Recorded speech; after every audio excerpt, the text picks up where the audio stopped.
It's been an annual tradition here in Macon County for the last 30 years.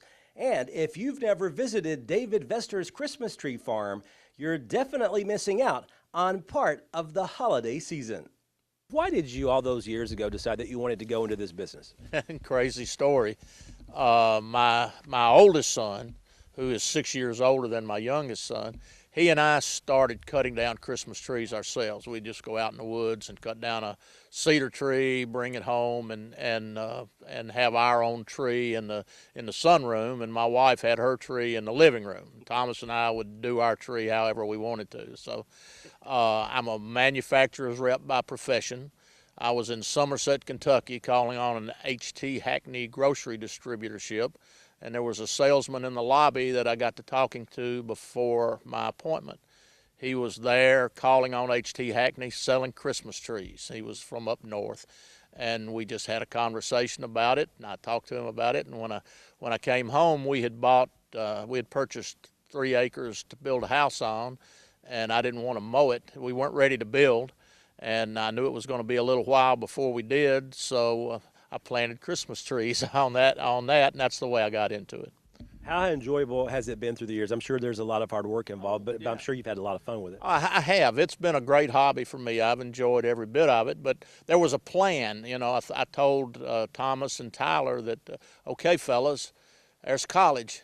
You guys help me do this tree farm, and every year we'll harvest trees, and the money will be there to get us through college without any trouble. And it's one of those things that worked. We went to college, we bought this farm, and we've enjoyed Christmas. It helps us with Christmas, so it's been a good project. How enjoyable has it been just for the boys and you to share this quality time together, and as opposed to maybe not having the Christmas tree farm through the years?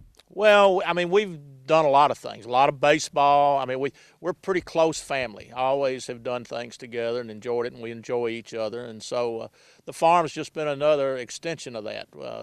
They've helped Dad, you know, but we're coming to a point where they have their lives too now, you know. And if the grandkids were a little older, then I wouldn't even be thinking again of not going forward. But it's been great for us. It's been a good family adventure, I guess you might say. You said maybe not going forward. What exactly do you mean by that? Well, you know, we've had an outstanding season this year. We've probably had the best sell-through we've ever had with trees this year, and it looks like there's going to be a gap. May not be able to do the choose and cut farm next year simply because we won't have the inventory. I quit planting trees 5 years ago and started back 2 years ago. Okay. So there's going to be a little gap before we have mature market-ready trees for Christmas trees. So that's what I meant by that, making that statement. Sure. When people come here and they want to buy a Christmas tree, is it only one type of tree that you're selling, or do you have a variety of different types of trees? We've got a small variety. The main thing that we have done for years is close-sheared white pines. And a number of years back, 7 or 8 years back, we started planting Norway spruces, Douglas firs, blue spruces, and hemlocks. So we do have a variety, and I will have some trees of that nature to market next year. We'll have some Douglas firs, we'll have a few Norway spruces, we'll have some hemlocks. We just won't have the 500 white pines to choose from like we normally do. Overall, how many would you say you still have this year before Christmas gets here? In terms of white pines, Tyler and I made a little quick count just a few minutes ago. We think we've got probably about 40 really nice white pines that still make great Christmas trees.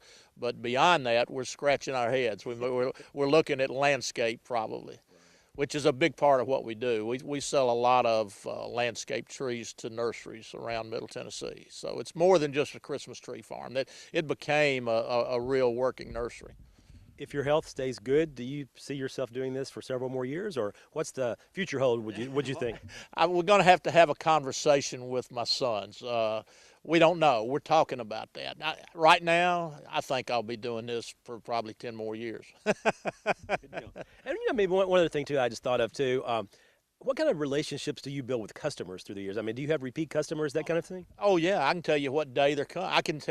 If it's the day after Thanksgiving, I can tell you who's going to be here, and the 2 weeks before Christmas, I can tell you who's going to be here. It's just it has become that kind of business. It's repeat customers, and it's fun to watch them. They'll show up, and all the kids will pile out and take off through the field and pick out their tree, and so it's there is a repeat nature to this business, and I can forecast who's going to be here. I bet that's kind of neat too, because you wouldn't have made those friendships otherwise, I would guess. No, new friendships, and then it's a lot of people that I have known through when I had a retail business and through church and that kind of thing, you know. So we know a lot of them, but we've also made a lot of new friends, and we've had people. We get people from that'll travel a pretty good distance to come see us. You know, a lot of people from Westmoreland, Tompkinsville, Kentucky, and that kind of thing. So it's been an enjoyable little hobby that became a business. A business that produces the best that nature has to offer. Reporting in Macon County, Barry Hyatt, NCTV.